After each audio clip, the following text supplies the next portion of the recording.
Evelyn, del escritor irlandés James Joyce, cuento publicado en 1914. Evelyn. Sentada a la ventana vio cómo la noche invadía la avenida. Reclinó la cabeza en la cortina y su nariz se llenó del olor a cretona polvorienta. Se sentía cansada. Pasaban pocas personas. El hombre que vivía al final de la cuadra regresaba a su casa. Oyó los pasos repicar sobre la acera de cemento y crujir luego en el camino de ceniza que pasaba frente a las nuevas casas de ladrillos rojos. En otro tiempo hubo allí un solar yermo donde jugaban todas las tardes con los otros muchachos. Luego, alguien de Belfast compró el solar y construyó allí casas. No casitas de color pardo como las demás, sino casas de ladrillo, de colores vivos y techos charolados. Los muchachos de la avenida acostumbraban a jugar en ese placer. Los Devine, los Wather, los Dunn, Keogh el lisiadito, ella y sus hermanos y sus hermanas. Ernest, sin embargo, nunca jugaba, era muy mayor. Su padre solía perseguirlos por el yermo esgrimiendo un bastón de endrino, pero casi siempre el pequeño Keogh se ponía a vigilar y avisaba cuando veía venir a su padre. Con todo, parecían felices por aquel entonces. Su padre no iba tan mal en ese tiempo y además su madre estaba viva. Eso fue hace años. Ella, sus hermanos y sus hermanas ya eran personas mayores. Su madre había muerto. Dizzy Dunn también había muerto y los Wather habían vuelto a Inglaterra. Todo cambia. Ahora ella también se iría lejos como los demás, abandonando el hogar paterno. El hogar. Echó una mirada al cuarto, revisando todos los objetos familiares que había sacudido una vez por semana durante tantísimos años, preguntándose de dónde saldría ese polvo. Quizá no volvería a ver las cosas de la familia, de las que nunca soñó separarse. Y sin embargo, en todo ese tiempo nunca averiguó el nombre del cura cuya foto amarillenta colgaba en la pared sobre el armonio roto, al lado de la estampa de las promesas a Santa Margarita María Alacoque. Fue amigo de su padre.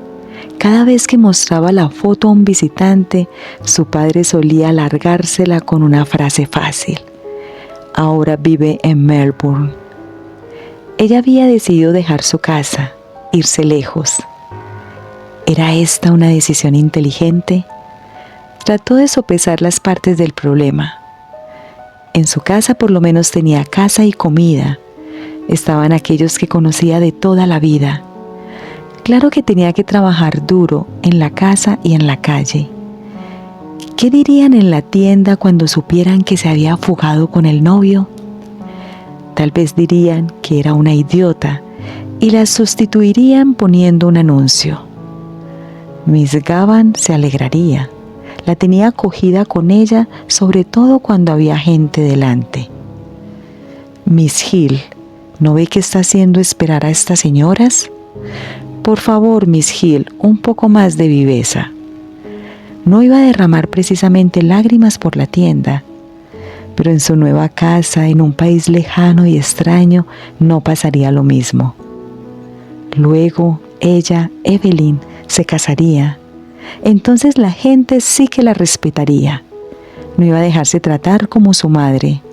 Aún ahora, que tenía casi 20 años, a veces se sentía amenazada por la violencia de su padre. Sabía que era eso lo que le daba palpitaciones. Cuando se fueron haciendo mayores, él nunca le fue arriba a ella, como le fue arriba a Harry y a Ernest, porque ella era hembra. Pero últimamente la amenazaba y le decía lo que le haría si no fuera porque su madre estaba muerta. Y ahora no tenía quien la protegiera. Con Ernest muerto y Harry, que trabajaba decorando iglesias, siempre de viaje por el interior. Además, las invariables disputas por el dinero cada sábado por la noche habían comenzado a cansarla hasta decir no más.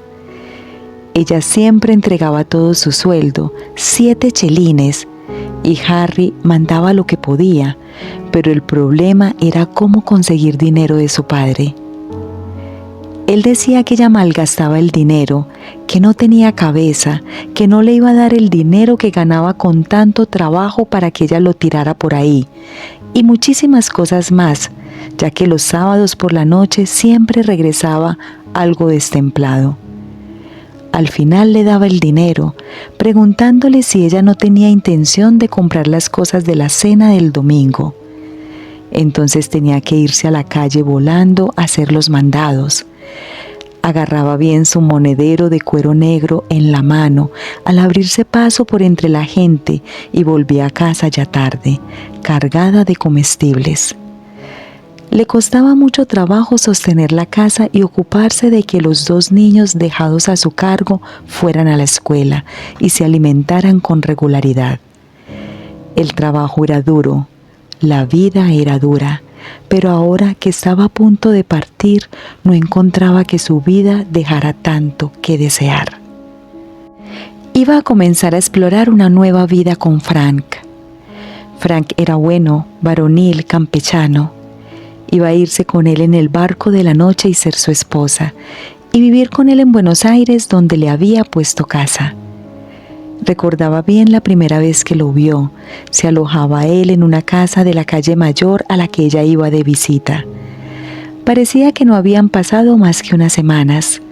Él estaba parado en la puerta, la visera de la gorra echada para atrás, con el pelo cayéndole en la cara broncínea. Llegaron a conocerse bien. Él la esperaba todas las noches a la salida de la tienda y la acompañaba hasta su casa. La llevó a ver La muchacha de Bohemia y ella se sintió en las nubes sentada con él en el teatro, en sitio desusado. A él le gustaba mucho la música y cantaba un poco. La gente se enteró de que la enamoraba y cuando él cantaba aquello de la novia del marinero, ella siempre se sentía turbada. Él la apodó Poppins, en broma. Al principio era emocionante tener novio y después él le empezó a gustar. Contaba cuentos de tierras lejanas. Había empezado como camarero, ganando 1 libra al mes en un buque de las líneas Alan que navegaba al Canadá. Le recitó los nombres de todos los barcos en que había viajado y le enseñó los nombres de los diversos servicios. Había cruzado el estrecho de Magallanes y le narró historias de los terribles Patagones. Recaló en Buenos Aires, decía, y había vuelto al terruño de vacaciones solamente. Naturalmente, el padre de ella descubrió el noviazgo y le prohibió que tuviera nada que ver con él. «Yo conozco muy bien a los marineros», le dijo. Un día él sostuvo una discusión acalorada con Frank y después de eso ella tuvo que verlo en secreto. En la calle la tarde se había hecho noche cerrada. La blancura de las cartas se destacaba en su regazo. Una era para Harry, la otra para su padre. Su hermano favorito fue siempre Ernest, pero ella también quería a Harry. Se había dado cuenta de que su padre había envejecido últimamente. Le echaría de menos. A veces él sabía ser agradable. No hacía mucho, cuando ella tuvo que guardar cama por un día, él le leyó un cuento de aparecidos y le hizo tostadas en el fogón. Otro día, su madre vivía todavía. Habían ido de picnic a la loma de Wood. Recordó cómo su padre se puso el bonete de su madre para hacer reír a los niños. Apenas le quedaba tiempo ya, pero seguía sentada a la ventana, la cabeza recostada en la cortina, respirando el olor a cretona polvorienta. A lo lejos en la avenida podía oír un organillo. Conocía la canción. Qué extraño que la oyera precisamente esta noche para recordarle la promesa que hizo a su madre, la promesa de sostener la casa cuanto pudiera. Recordó la última noche de enfermedad de su madre. De nuevo regresó al cuarto cerrado y oscuro al otro lado del corredor. Afuera tocaban una melancólica canción italiana. Mandaron mudarse al organillero dándole 6 peniques. Recordó cómo su padre regresó al cuarto de la enferma diciendo: «Malditos italianos, mira que venir aquí». Mientras rememoraba, la lastimosa imagen de su madre la tocó en lo más vivo de su ser. Una vida entera de sacrificio cotidiano para acabar en la locura total.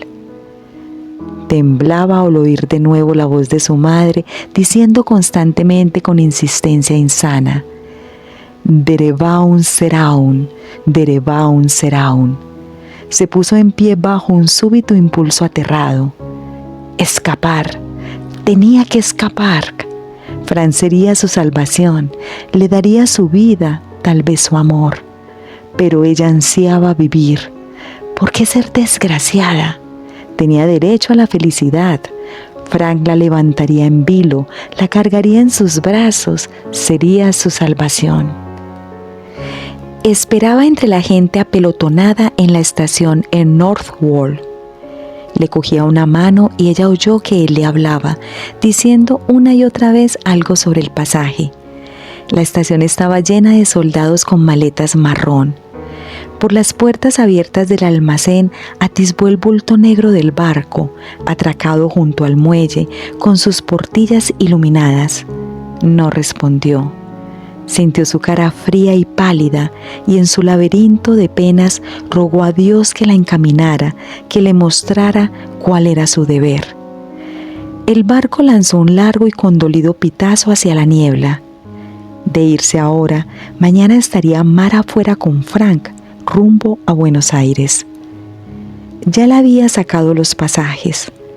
¿Todavía se echaría atrás después de todo lo que él había hecho por ella?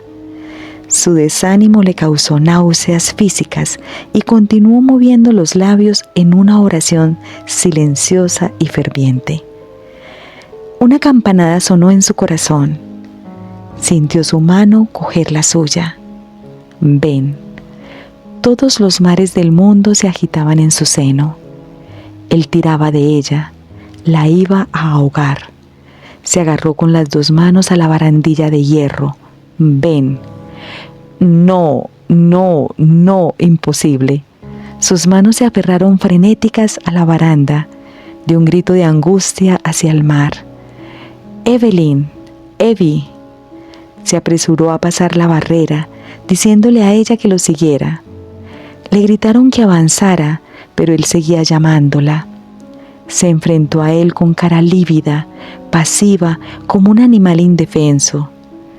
Sus ojos no tuvieron para él ni un vestigio de amor, o de adiós, o de reconocimiento. Fin. James Joyce nació en 1882. Fue un escritor irlandés en lengua inglesa, mundialmente reconocido como uno de los más importantes e influyentes del siglo XX. Junto con el francés Marcel Proust, el checo Franz Kafka y el estadounidense William Faulkner, fue uno de los principales artífices de la profunda renovación de las técnicas narrativas que conduciría a la definitiva superación del realismo decimonónico. En 1902 se instaló en París con la intención de estudiar literatura, pero en 1903 regresó a Irlanda, donde se dedicó a la enseñanza. Su primer libro, el volumen de poemas Música de cámara, apareció en 1907. En 1914 publicó una serie de 15 relatos cortos dedicados a la gente de Dublín, llamado Dublineses. Durante la Primera Guerra Mundial vivió pobremente junto a su mujer y sus 2 hijos. La novela semi-autobiográfica Retrato del artista adolescente, de sentido profundamente irónico, que empezó a publicarse en 1914 y apareció 2 años después en forma de libro en Nueva York, lo dio a conocer a un público más amplio. Pero su consagración literaria completa solo le llegó con la publicación de su obra maestra Ulises en 1922, novela experimental, en la que intentó que cada uno de sus episodios o aventuras no solo condicionara, sino que también produjera su propia técnica literaria. Así, al lado del flujo de conciencia, técnica que había usado ya en su novela anterior, se encuentran capítulos escritos al modo periodístico o incluso imitando los catecismos.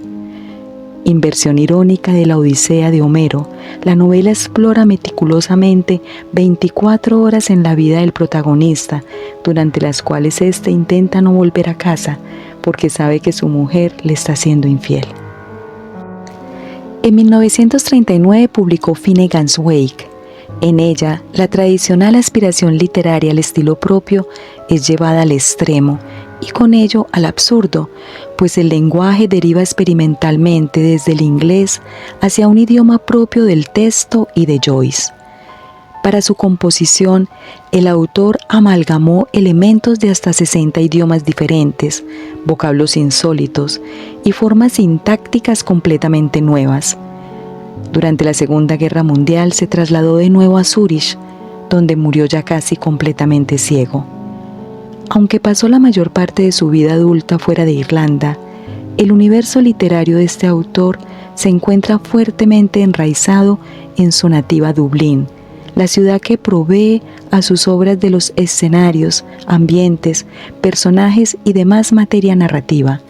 Joyce es conocido por su atención minuciosa a un escenario muy delimitado y por su prolongado y autoimpuesto exilio, pero también por su enorme influencia en todo el mundo.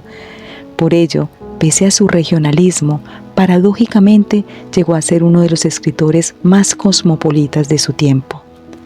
Sus innovaciones narrativas, entre ellas el uso excepcional del flujo de conciencia, así como la exquisita técnica mediante la que desintegra el lenguaje convencional y lo dobla con otro, completamente personal, simbólico e íntimo a la vez, y la dimensión irónica y profundamente humana que sin embargo recorre toda su obra, lo convierten en uno de los novelistas más influyentes y renovadores del siglo XX. James Joyce murió en Zúrich, Suiza, en 1941. Gracias por escuchar. Narradores: Marilena Gil y Fernando Gutiérrez. Libromante es un proyecto enfocado en la difusión de obras literarias. Suscríbete y siempre recibirás nuestro contenido. Deja un like y esto nos ayuda a llegar a más personas. Muchas gracias.